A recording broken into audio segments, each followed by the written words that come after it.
Неделя моды в Милане всегда была громким событием в мире фэшн-искусства. Вот и на этот раз здесь состоялось несколько потрясающих шоу, одним из которых я назову презентацию коллекции весна-лето 2023 модного дома Prada. Несмотря на неустойчивую и тревожную атмосферу нынешних реалий, итальянская мода сегодня очень бодра и чувствует себя превосходно. Показы собирают толпы поклонников, а Prada здесь в абсолютных лидерах. В Милане тысячи девушек и молодых людей пришли подбодрить своих кумиров и в штаб-квартире бренда, где проходил показ, и вне ее. К месту назначения знаменитостей сопровождали десятки охранников. Впрочем, хаос царил только перед дефиле, но не на нем. Модное действо состоялось в закрытом помещении на фоне высоких стен из черной бумаги, в которых вырезали окна с закатными видами и мерцанием фрагментов кинофильма. Дверные проемы в 4 разных шоу-пространствах тоже оказались проделанными с помощью ножниц. Довольно строгий антураж и полудюжина однотонных ансамблей, с которых стартовала модная презентация. Для марки Prada это верх минимализма. В новом сезоне бренд возвращается к зауженным силуэтам, лишенным излишеств объемной одежды и каких-либо ненужных сложностей. Одной из самых смелых идей от дизайнерского дуэта я назову комбинезон на пуговицах с искусно пошитой рубашкой и леггинсами, который у меня почему-то вызывает ассоциацию то ли с пижамой, то ли с детскими ползунками. По версии Miucci Prada и Рафа Симонса, комбинезон можно носить просто так или надеть под прозрачное платье-сорочку, легкое прямое пальто, тренч или же под пиджак с развивающимся бантом на спине.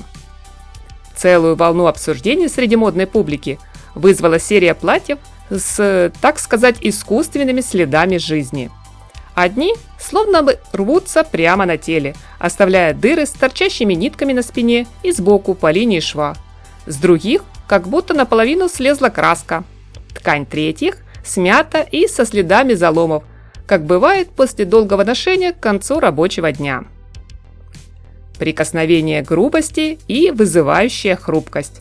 Так символично сама Miucci Prada описывает эти вещи.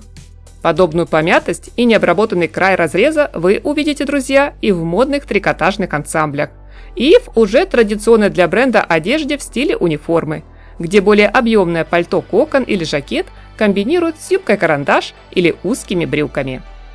В рамках коллекции дизайнеры показали свое видение обновленного гардероба на предстоящий теплый сезон, отказавшись от всего лишнего и оставив самое необходимое. Здесь одновременно нашли отражение эмоциональность, женственность и любовь к прошлым эпохам Прады, а также футуристичность и минимализм Симонса, где даже самые заурядные вещи модельеры умеют превращать в модные и желанные. Как, например, прозрачная ночнушка, платье в белевом стиле, одежда из кожи или всеми любимые туфли Мэри Джейн с острым мысом и на устойчивом, чуть скошенном каблуке. Часть вещей была стилизована так, чтобы их приходилось придерживать рукой.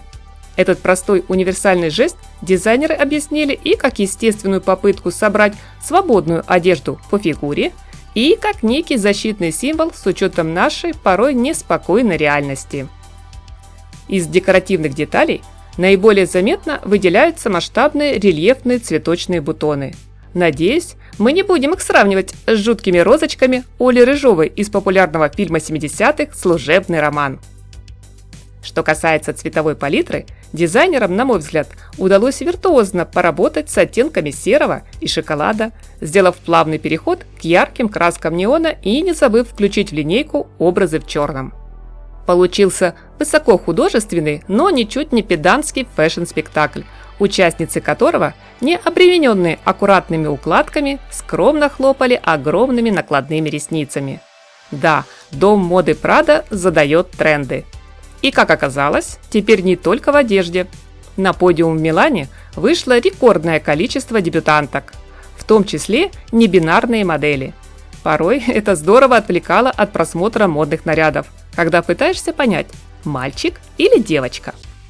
Но самое главное, и в этом я совершенно уверена, многие вещи под маркой Prada легко интегрировать в обычную жизнь. С интересом жду ваше мнение, мои дорогие зрители, в комментариях. Скажу большое спасибо за поставленный лайк и подписку на канал. Хорошего дня вам, друзья! Приятного просмотра и теплого, солнечного настроения!